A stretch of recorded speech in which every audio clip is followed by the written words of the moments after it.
Maurice Hirsch, lieutenant-colonel de réserve avocat militaire, ancien chef du parquet militaire du district de Judée-Samarie. Vous avez écrit, et on le voit sur ces images, que l'accord Shalit ne se résume pas à la libération de 1000 prisonniers. Israël paye encore ses conséquences sur le terrain. Vous signez ce tweet avec les photos de 10 victimes tuées par des terroristes libérés en 2011.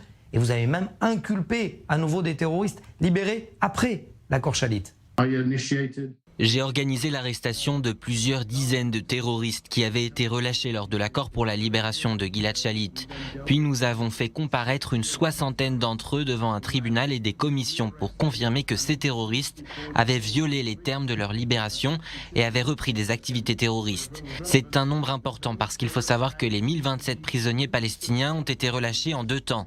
Un premier groupe de 477 individus a été libéré, puis 550 autres ont suivi un peu plus tard. Et sur les 477 terroristes qui sont sortis en premier, il n'y en a que 120 qui ont été relâchés, soit dans les territoires, soit en Israël. Les autres ont été renvoyés à Gaza. Et sur les 120 terroristes, plus de la moitié d'entre eux ont violé les termes de leur accord de libération. Et en l'espace de moins de 3 ans, ils ont de nouveau repris le chemin des activités terroristes. Et pourtant, on vient de l'entendre, Maurice Hirsch, David Meidan a pourtant dit qu'il fallait libérer Gilad Shalit avant qu'il ne meure et qu'un faible nombre de terroristes avaient repris le chemin des armes. Vous lui dites quoi ? Malheureusement, je crois que David Meidan ne dit pas tout. Il a affirmé qu'il n'y avait qu'un petit groupe d'anciens prisonniers qui avaient repris des activités terroristes, mais je crains que ce soit partiellement faux. En tant qu'ancien procureur militaire en chef de Tsahal, de Judée-Samarie, je peux vous dire que j'ai eu personnellement affaire à ces terroristes qui ont violé les termes de leur accord de libération et qu'ils ont été renvoyés en prison. Donc qu'on ne vienne pas me dire qu'il ne s'agit que d'une poignée d'individus. Il y en avait plusieurs dizaines. Qu'est-ce qu'on peut faire d'autre pour libérer les Israéliens retenus ou kidnappés par le Hamas? Il faut savoir qu'au cours de l'histoire, nous avons assisté à 41 accords de libération de prisonniers palestiniens. Si nous continuons à faire la même chose encore et encore, on n'ira nulle part. L'expérience a prouvé que les Palestiniens qui sont libérés lors de ces accords reprennent quasiment immédiatement leurs activités terroristes.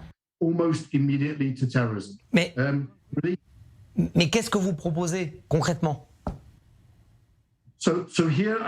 Je crois que nous pouvons citer plusieurs choses. Par exemple, en 2006, peu après l'enlèvement de Gilad Shalit, les autorités israéliennes ont arrêté tous les membres du gouvernement et du parlement du Hamas qui habitaient en Judée-Samarie et à Jérusalem. Et j'ai été personnellement impliqué dans ces arrestations déjà à cette époque, quand j'étais adjoint au procureur militaire en chef de Tsahal de Judée-Samarie. Le problème, c'est que ces terroristes ont été jugés, ils ont purgé leur peine, et puis ils ont été relâchés.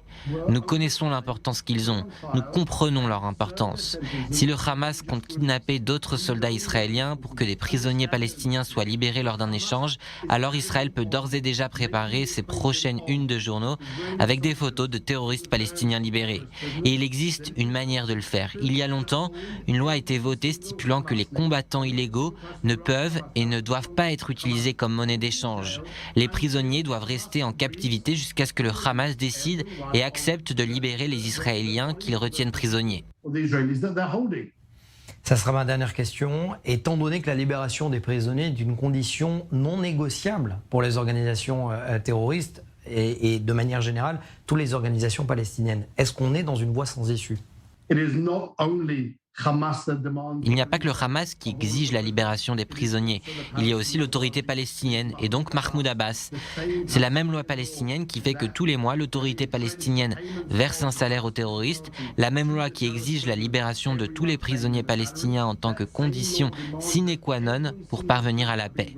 Ce qui veut dire que Mahmoud Abbas exige la libération de gens comme Abdallah Barghouti qui a assassiné 67 personnes pour qu'ils aient la paix. Hassan Salameh qui a tué 44 personnes, Ibrahim Ahmed qui a causé la mort de 35 personnes, Abbas al-Sayed qui en a tué 35 lui aussi. Des meurtriers de masse, et il faudrait les libérer selon les conditions de Mahmoud Abbas. Donc il n'y a pas que le Hamas qui exige leur libération pour qu'il y ait la paix. Il faut bien comprendre ça, et nous devons trouver un moyen de régler cette question pour nous assurer que ces gens comprennent que ça ne se passera pas comme ça.